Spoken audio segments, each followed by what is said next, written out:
Bonjour et bienvenue dans le Défaussé, votre émission actuellement quotidienne sur les jeux de société. Tous les jours, depuis le 1er décembre et jusqu'au 24, on vous présente un jeu par jour, partenariat avec le Loufoque. Donc je suis toujours accompagné de Zéphiriel. Salut.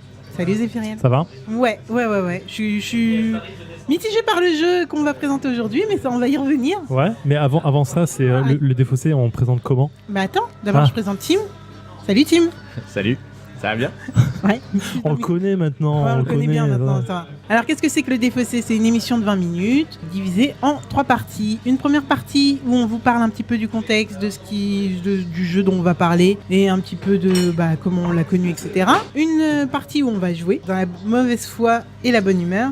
Et une dernière partie, débrief. Absolument. Alors, Tim, qu'est-ce que tu nous présentes aujourd'hui ? Donc aujourd'hui on va parler de Cerber, un jeu créé par Pierre Buty, illustré par Monsieur Pless et Monsieur Dubost, et qui a été édité par la boîte à jeux en partenariat avec Ori Games et distribué par BlackRock. Ok.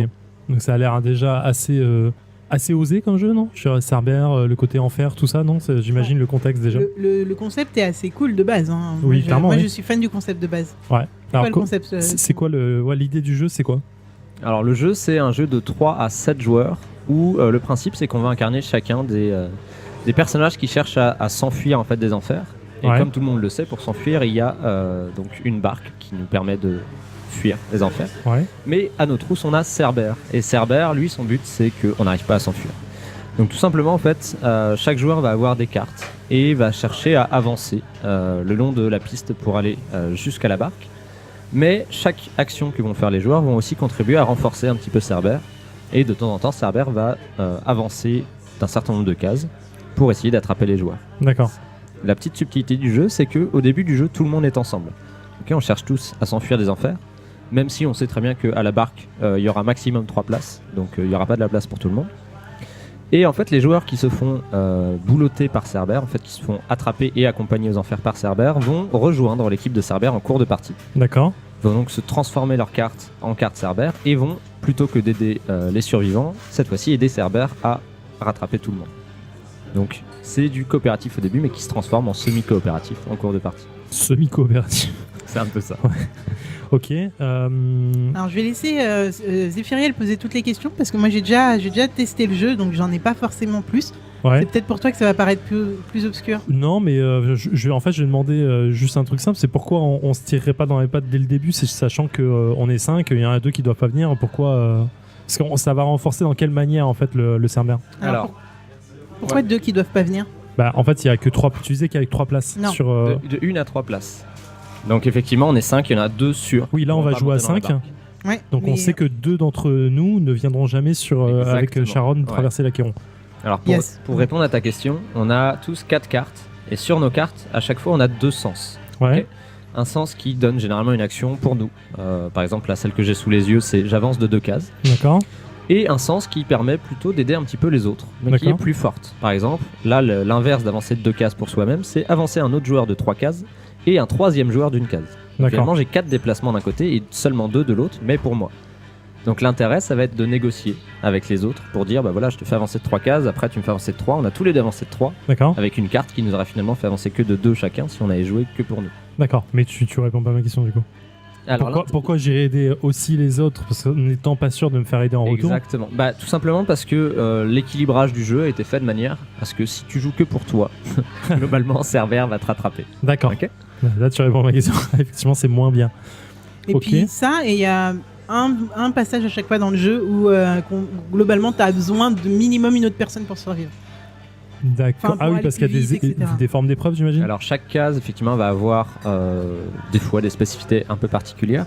Notamment, là, on voit sur la première partie du plateau, il y a un pont qui est très fragile. C'est-à-dire que c'est seulement le premier joueur qui passe dessus qui va pouvoir avancer directement de 4 cases au lieu d'une. D'accord. Mais le pont va s'effondrer immédiatement. Donc là, c'est plus trop coopération, au contraire, c'est premier arrivé. Par contre, sur la deuxième partie de map, on a un portail. Un portail qui nécessite qu'un joueur soit placé sur l'interrupteur du portail pour que tous les autres puissent le traverser et gagner beaucoup de temps. Mais lui, après, il peut quand même rejoindre le truc. Ah, lui, après, il est déjà avancé, il ne passera pas. Il a juste pas gagné de temps, mais il a aidé ses petits camarades à traverser. Ok, d'accord. Là, je vois l'idée. Ok. Et il y a des vrais coups de pute à faire à part se dire de ah non, je te fais pas avancer finalement ou pas ? Alors, à côté des 4 cartes que chaque joueur a, on va pouvoir récupérer, tant qu'on est survivant, des cartes de survie. Et si on est Cerbère, des cartes noires un petit peu agressives de Cerbère. Ces cartes-là, vous allez pouvoir les jouer pendant votre tour de jeu en plus de votre action principale, en sachant que toutes ces cartes sont à chaque fois une action gratuite, qui est sympa, et une action payante, qui est très sympa. Et cette action payante-là, elle nécessite généralement de sacrifier d'autres cartes de notre main, ou de la main des autres joueurs. Et c'est là qu'il y a encore de l'interaction. Je peux très bien dire, voilà, je vais jouer une carte qui permet de faire avancer quelqu'un de 3 cases. Est-ce que quelqu'un veut sacrifier une carte de sa main pour que je puisse le faire ? Ok. Une fois que la personne a sacrifié sa carte, t'es pas du tout obligé de tenir ta parole, bien sûr.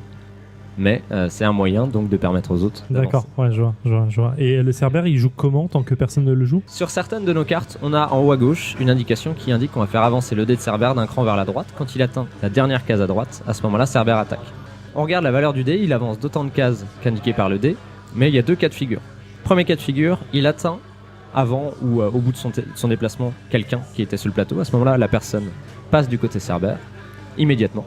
Elle change ses cartes côté Cerbère et son personnage rejoint la case des morts entre guillemets sur la piste. Ce qui fait que Cerbère va attaquer encore plus vite après. Donc c'est instantané quoi. T'as une seule chance, t'as pas de chance d'en sortir une fois qu'il a. C'est bon. Ça c'est le premier cas de figure. Si Cerbère mange quelqu'un, il va immédiatement reculer sur la dernière tuile possédant un symbole Cerbère. D'accord. Par contre, s'il mange personne, le dé va revenir de la même manière tout à gauche, il va augmenter sa valeur de 1, donc on va passer de 3 à 4 par exemple au début, et il restera sur place, il va pas reculer jusqu'à la dernière marque Cerbère. Donc il s'énerve, et c'est-à-dire qu'il va être encore plus violent à son prochain déplacement. D'accord. Et en plus, il recule pas. Ok, ça c'est clair. Je crois qu'on a fait à peu près le tour. Non, il y a un dernier truc, c'est comment on sait que combien de personnes s'échappent. Alors sur nos cartes, effectivement, on a des cartes qui permettent de se déplacer, qui permettent de récupérer des cartes actions, des cartes de survie dont je vous parlais tout à l'heure. Ouais. Et enfin une dernière carte qui nous permet déjà de récupérer toutes nos cartes en main, sinon à un moment on n'en a plus. Et surtout qui nous permet, si on le souhaite, soit de regarder l'une des 3 barques, soit d'échanger 2 barques sans les regarder. Alors ces barques c'est quoi ? C'est l'arrivée. Pour s'en sortir, on a donc 3 barques au bout du plateau, qui derrière ont soit 1, soit 2, soit 3 places. D'accord. Ça veut dire que si on a la barque à 2 places disponibles, pour gagner la partie, dès que 2 joueurs vont atteindre l'emplacement des 2 barques, de la barque, ils vont immédiatement gagner la partie. Par contre, il faudra être 2 dedans. Ça répond aussi à ta question de pourquoi aider les gens en début de partie. Parce qu'en fait, là, s'il n'y a qu'une seule personne qui arrive survivante et qui a 2 places dans le...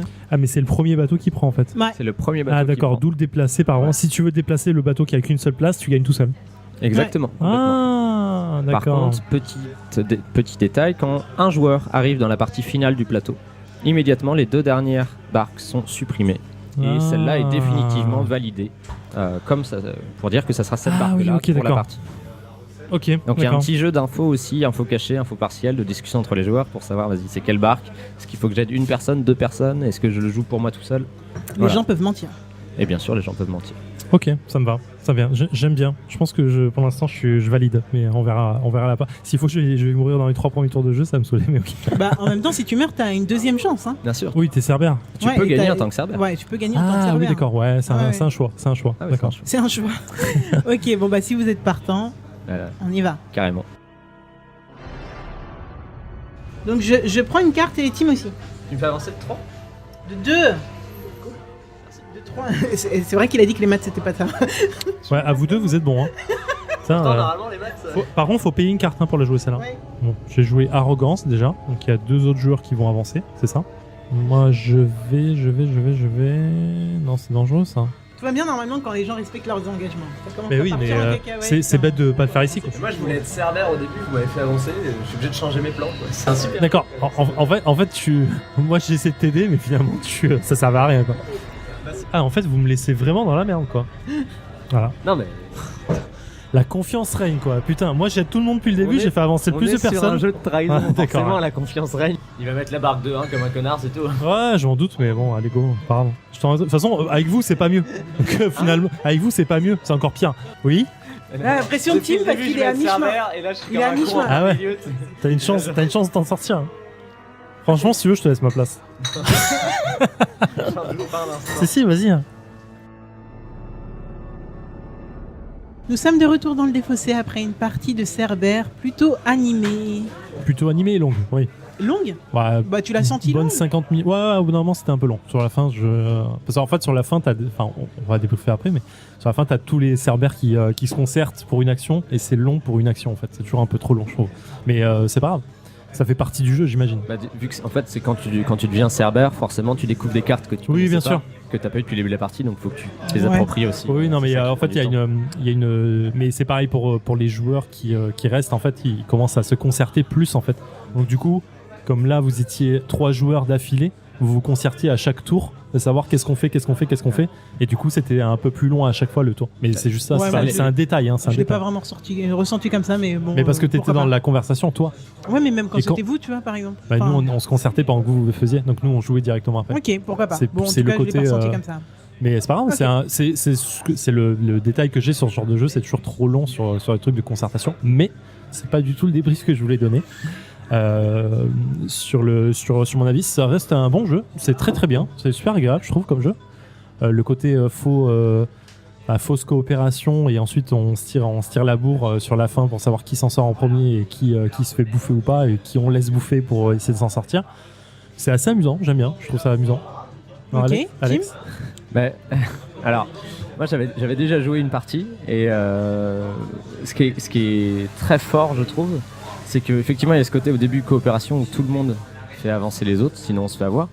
Et le côté contre-coopération, je sais pas comment on pourrait appeler ça, qui fait que moi par exemple je voulais tout de suite être méchant, je voulais être Cerber, et en coopérant et en m'aidant, vous m'avez empêché de faire ce que je voulais. Et je trouve ça, il y a un double sens là, la coopération que je trouve vachement intéressant à début de partie. Ouais, c'est fun. Ouais. Sinon, si tu fais ça, tu nous fais tous perdre la partie. En fait. C'est ça. Donc vous avez bien joué à me bloquer et finalement à la fin, j'étais même revenu dans le camp entre guillemets des gentils. Dès le premier quart de jeu, Tim a annoncé haut et fort qu'il voulait se retrouver en Cerber. Donc c'est vrai qu'on l'a pas laissé parce que ça sentait mauvais pour tous les autres joueurs s'il était aussitôt Cerber, mais on a eu quand même un revirement de situation venu du fait que au moment on sentait qu'il y avait 2 personnes qui s'étaient décrochées du groupe pour être dans les sauvés. Ça faisait 2 personnes, sachant qu'il y a 3 places maximum, qu'on savait pas à l'heure actuelle combien il y avait de canaux disponibles, je crois. Du coup, on est parti un petit peu au suicide à 2. En se disant, on va essayer de choper les 3 derniers, ou au moins deux des 3 derniers. Stratégie qui n'a pas réussi, donc nous avons Monsieur Zéphiriel ici présent, et Harry, qu'on a déjà entendu dans d'autres podcasts, qui ont réussi à s'échapper, ces petits bâtards. Oui, on a gagné, ouais. Et donc, vous avez perdu, c'est ça, ouais. Je voulais être sûr. Ok, merci pour ce résumé, Zéphiriel. Là, je te sens grinçante, là, Non, écoute, franchement, mon point de vue à moi, parce que personne ne me l'a demandé, mais je le donne quand même. Si, je l'ai demandé. Mais... Très bien, mais je t'écoute pas. C'est pour ça. Très bien, j'aime bien aussi. Donc, mon point de vue à moi, c'est que c'est ma 4e partie, je crois, de Cerber. Je l'avais fait en avant-première ou un délire comme ça. Et alors, du coup, en fait, j'ai un peu tout le temps ce même problème. La première fois que j'ai joué, je pense qu'on était tous en coop. Non, on était chacun pour soi. On s'est fait bouffer dès le premier quart. Deuxième partie, on était tous en coop. On s'est fait bouffer au 2e quart. Ouais. Là, on est arrivé à peu près au 3e quart et les Cerbères sont arrivés au 3e quart et du coup les sauver jusqu'à la fin. Et pareil, en fait, je comprends pas comment. Moi, je sais pas. Ce jeu me bloque. Je n'arrive pas à avoir. En fait, il y a je comprends. Je sais pas. Il y a un truc que j'apprécie dans ce jeu, c'est ce côté fausse coopération. Ce que j'aime pas trop, c'est ce côté trop retourné de situation. En fait, tu vois, en fait. C'est difficile de gagner en fait dans le jeu techniquement en fait. Et en fait le jeu ne veut pas que tu gagnes. Et ce que je trouve délirant, un peu gênant, c'est que tu as un certain nombre de places en tant que Cerber. Donc du coup à un moment, tu te dis je vais pas gagner d'un côté, je me retourne pour aller de l'autre. Et en fait, je trouve que ça biaise un peu le jeu de survie en fait. Tu vois, ton premier but c'est de survivre. Mais en fait non, au final tu dis je peux pas, donc je vais faire en sorte que tout le monde perde. Mais moi je vais gagner parce que je vais rejoindre le camp au dernier moment, tu vois. Ça fait un peu vraiment vraie trahison et je trouve ça un peu dommage. Tandis que si tu avais un joueur qui jouait vraiment Cerber depuis le début, qui avait ce rôle-là, et donc du coup qui devait bouffer les autres, et quand bien même tu en aurais juste 3 places sur le bateau et 2 qui resteraient comme des cons au milieu et le Cerber qui les bouffe, qui eux auraient perdu en plein milieu, tu vois. Tu auras un côté vraiment match-up Cerber joueur, tu vois ce que je veux dire? Et là, je trouve que le fait de pouvoir se retourner en dernier moment en tant que Cerber et se dire j'ai gagné quand même, c'est un peu frustrant de dire j'ai gagné, mais c'est juste parce que j'étais au bon moment, au bon endroit en tant que Cerber ou au bon moment, au bon endroit en tant que joueur. Mais la stratégie, elle est clairement dans la coopération, quoi. Genre, tu peux pas. t'as que ça quoi. Je pense d'où l'intérêt de la stratégie que voulait adopter Tim, qui était qu'en soi, il voulait être directement Cerbère. Du coup, il voulait baser sa stratégie sur les actions du Cerbère, si j'ai bien compris. Tu me dis si je me trompe, c'est tu m'arrêtes. exactement ça. Et que nous, on l'ait empêché. Tu vois, moi, je trouve qu'en fait, justement, tu réajustes tout. Il y a un truc qui se balance dans le fait que tu peux lire le jeu des autres. Bon, la team, là, est clairement énoncée haut et fort. Donc, bon, c'était assez facile. Mais tu peux défoncer le jeu des autres, tu vois, en mode... bah non, toi, t'avanceras pas puisque tu décides pour toi, mais aussi pour les autres. Ouais. Ce qui veut dire que tu peux empêcher certaines personnes de devenir Cerbère si elles le veulent et de se retourner. Non. Oui, c'est ce qu'on a fait à Team, clairement. Mais... Ouais, même si vers la fin, c'est vrai que c'est moins évident parce que tu es tellement focalisé sur ta survie à toi que tu peux pas empêcher en plus les autres de rejoindre le camp des Cerbères. Ou alors ça aurait pu être une stratégie, tu vois. Mais... En fait, sur le dernier tiers du jeu, tu vois les personnes qui, si t'es dans les premiers, tu dis ok, je peux pas partir seul parce que le bateau, je sais que c'est pas un truc solo, donc je vais forcément aider quelqu'un. En fait, je pense que le jeu devient un vrai truc de pute quand tu sais que le bateau c'est que un solo. Et là, franchement, t'as tout le monde qui... et là, le Cerbère est obligé de gagner. Finalement, la question c'est est-ce que le début du jeu est pas un peu artificiel ? C'est-à-dire, est-ce que ça sert vraiment à quelque chose d'avancer, puisqu'on sait qu'on va tous à peu près avancer autant, à moins qu'il y ait vraiment des grosses trahisons ou des. Mais je trouve ça difficile à faire pour avoir essayé de le faire. Donc j'ai l'impression que les trois premières parties de map, on se suit tous un petit peu. Il y en a qui partent un peu devant, d'autres qui sont un peu derrière. Tout le monde accumule quelques cartes, mais ça change pas grand-chose. Le seul intérêt, pour moi, c'est vraiment ce jeu autour des barques. Quelle barque va être en bas, quelle info j'ai et qu'est-ce qu'on va communiquer. Et c'est seulement dès que la barque est révélée ou alors qu'un joueur se fait manger, généralement dans la troisième partie de map, que effectivement là on va tomber sur un jeu plus fourbe entre guillemets. On va devoir peut-être communiquer plus, là vraiment trahir, vraiment faire des actions qui vont avoir un impact fort sur le jeu. Alors que tout au début c'est chacun avance un petit peu les autres, on s'entraide un petit peu, on fait en sorte que personne meurt parce que sinon tout le monde est vraiment ça va être compliqué par la suite. Ah oui, clairement. Ouais. Donc voilà, est-ce que c'est pas trop artificiel du coup? Est-ce que la piste aurait pu être plus courte? Je sais pas. Plus court, ouais, peut-être soit plus courte, soit dénommer un Cerbère direct en fait. Je pense que ça aurait été plus fun. Je sais pas, mais vraiment la première partie je la trouve pas moins intéressante quoi. Le seul truc qui était fun c'est que toi on t'a obligé à jouer dans un sens où tu voulais pas, et là pour le coup ça a animé cette partie là. Mais clairement la première partie de Cerbère, tu te dis mais ouais, je sais pas. C'est peut-être en fait le fait que le Cerbère dans la première partie pioche 2 ou une carte si le joueur se fait bouffer très tôt, c'est juste pour dire bon t'as pas tout perdu mec, t'inquiète pas, on va te donner des cartes pour jouer quoi, et ça me donne ce sentiment d'artificiel en fait. Effectivement. Ouais. Bon du coup sentiment mitigé, j'ai l'impression. C'est positif, c'est agréable. Ouais, c'est agréable. Clairement, c'est pas un jeu stratégique dans lequel tu te dis ok, je vais tout faire pour gagner. C'est un peu de l'aléa pur et dur, donc c'est fun. Aléa, c'est sûr, avec les 4 cartes que t'as de toute façon. Attention, non mais tu dépends tellement des autres en déplacement que tu peux. C'est un jeu social plus que un jeu stratégique. Si t'es seul à avancer et que les 3 autres te font pas avancer, ou les 4 autres, tu fais rien en fait. Donc c'est pas du tout une stratégie, tu peux rien faire. C'est pas stratégique, c'est juste du fun, on avance ensemble et on verra bien qui me fait avancer et si j'arrive à convaincre les autres, c'est tout quoi.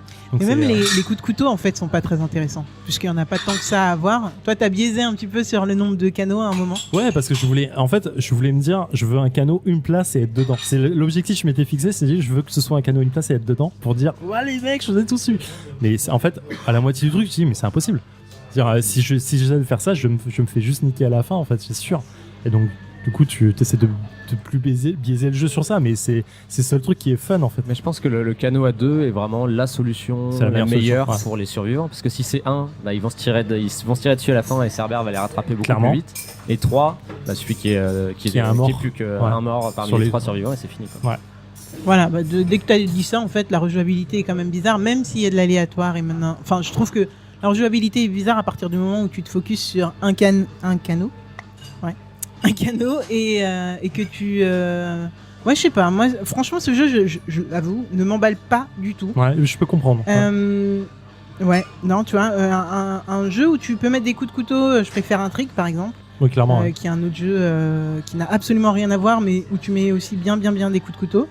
Et par contre, tu as une grosse stratégie sur le long cours, pour moi, dans un trick. Ce qui ici n'est pas. Là, c'est vraiment trop aléatoire. Par contre, je suis complètement au sujet du coup, parce que on a 2 phases différentes donc pour le plateau, pour savoir quelle case on a, comment on avance, ce genre de truc, effectivement. Donc ça reste, la rejouabilité, ça peut être fun si on a ça. C'est un combien de joueurs on a dit 3 à 7 joueurs. Ouais, donc c'est vraiment du fun en barre si tu joues à 7, je pense. Mais après, encore une fois, on a une approche un peu stratégique du truc. Alors que ça peut être tout à fait un jeu où juste on a des cartes, on essaie d'avancer, on se fait des petits coups de temps en temps, et puis voilà, entre copains, je pense qu'il faut pas voir plus loin que ça. C'est ça. Ouais. Bon, moi je suis pas sûr qu'on y rejoue 10 millions de fois, même sans se prendre la tête. Après, c'est mon opinion. Hein. Très honnêtement, voilà, je suis partie assez négative, donc je reste un petit peu dans ce mood-là. Mais bon, dans tous les cas, merci Tim de nous avoir présenté le jeu. Merci à vous d'avoir joué. C'était cool. Merci à vous d'avoir perdu. Putain, mais. Il a ça te pique là. Hein. Là, je sens ça te pique. Hein, comparé à d'habitude, ça va quoi. Ah putain. Non, mais en même temps. Il a raison, c'est pas comme si on le provoquait pas du tout. Pendant tout le début du jeu, vous avez pas arrêté. Là, c'est une petite pique de vengeance, j'ai le droit. J'avoue, si on avait réussi à le boulotter, franchement, on aurait été. Ça aurait été pire. J'aurais pris plein la gueule. Donc bon, c'est normal. C'est un bon retour. C'est une bonne guerre, bien sûr. Ok, bon ben, salut Zef. Salut, on se retrouve demain. Ouais. Allez, ciao. Bye. Salut.